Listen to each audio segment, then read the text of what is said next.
Hello adventurers, and welcome to my YouTube channel.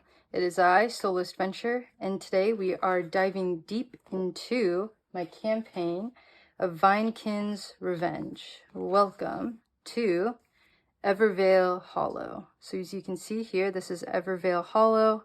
It's filled with a lot of trees. This city is THORNMERE, and outside of THORNMERE, there's a little encampment, a magic school or magic academy, and some other little like villages here. And you can also see that there are town guardsmen like posts throughout this area.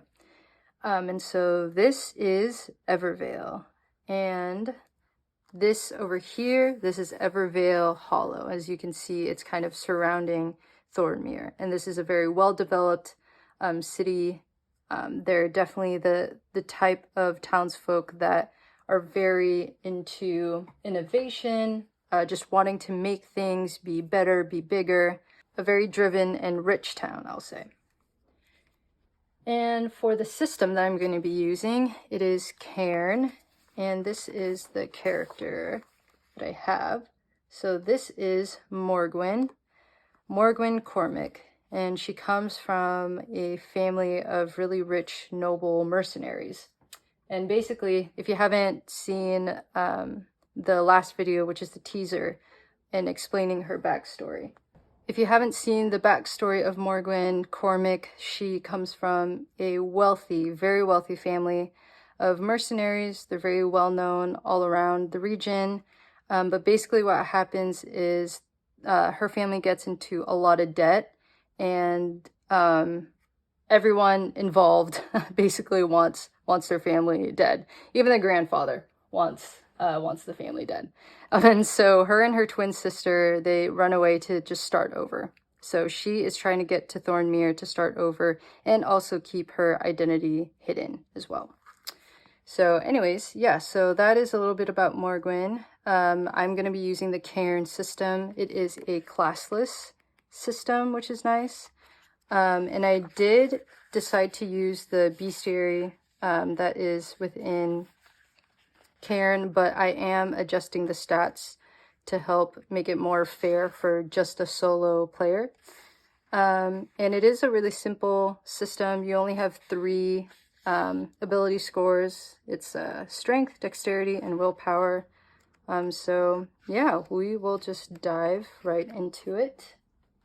Oh, and I will also be using the Adventure Crafter to help kind of navigate the story, and Mythic, which is my Game Master emulator.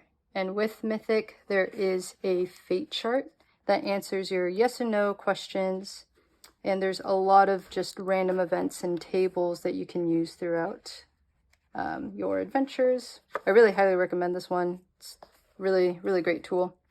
And then for Adventure Crafter, I did end up printing out the adventure sheet. So basically how this works is you have these plot points and characters involved in these plot points. So after you go through these plot points, then you have the next turning point, and you just keep going until you're done with like your story.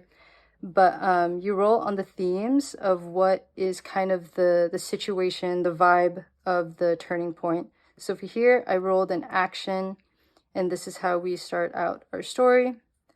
There is a physical contest of skills, and then something immediately happens.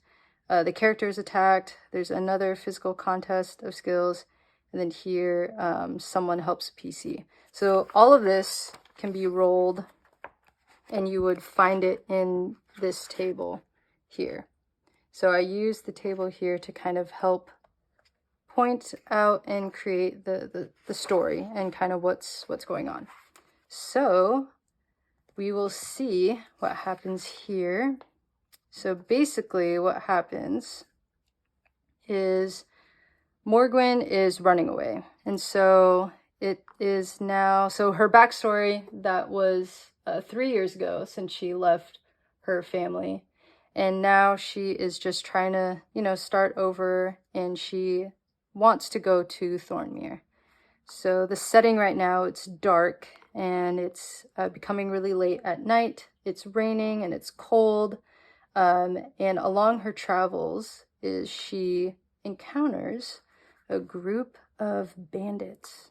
And they're chasing after her. And with the last burst of energy that she has, she runs into the trees, climbs up a tree, and tries to hide herself to get away from these bandits. They give up. The leader hates going into Everveil. He's heard horror stories of the moving vines and stuff, and it just gives him the creeps. So he says, let's just call it a night and forget about who they're trying to chase down. And so these guys give up. And as she climbed down the tree and she's trying to continue on in her, her journey, she gets tripped over by a living vine that actually is alive and trying to ensnare her and kind of drag her into the earth. And she's freaking out. But luckily, a merchant is also traveling late at night, and he eyes her and helps her out. And he introduces himself. His name is Salo, and he recommended for them to just call it a night and just chill at the encampment, and they can just travel the next day. And so she agrees, and as they're kind of entering into this little encampment, there's a big fire, a ton of different travelers are there too, resting for the night, even like town guardsmen. And Salo over here actually bumps into a good friend of his. He is a bard / merchant, and they catch up. His name is Martin, and he is also trying to get to Thornmere. So Martin and Salo are two merchants that have failed businesses, and they hope that their businesses will instead thrive in Thornmere. So that's kind of their goal. And a town guard kind of approaches Morgwen, hands her, she's friendly, and this guard hands her some stew, trying to make small talk. So as they're all just settling down around the fire and eating stew, this town's guard kind of, introduces herself and kind of makes some small talk with Morgwen, because she can tell that Morgwen's quite new to the area. And Morgwen asks, what is up with the forest here in Everveil? And the guard answers her, honestly, I don't even know. Folks say that an evil forest spirit lives and moves through the forest, and it's trying to just protect its home. The vines and roots will probably snap at you, but nothing more. That is all. But have you heard of the Wildborn Chapel? Morgwen shakes her head, and the guard continues, it's this church that are actually worshippers of this evil forest spirit, but I personally think they're crazy. They're worshipping something that they don't even know about. But if you're really interested, there is one in Thornmere that you can check out.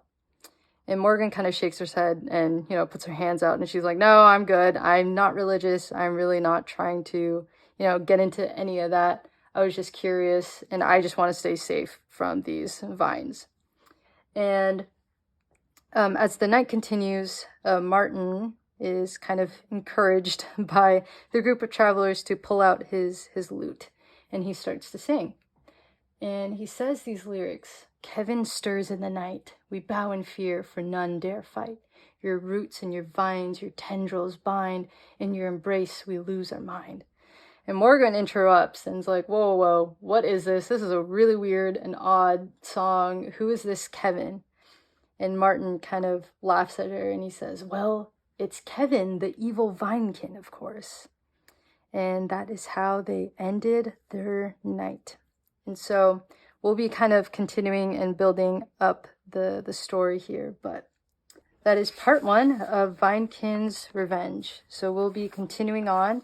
I already kind of wrote out what happens in the next scene, but that'll be for next time. Thank you again, adventurers, for joining me. Stay tuned for part 2.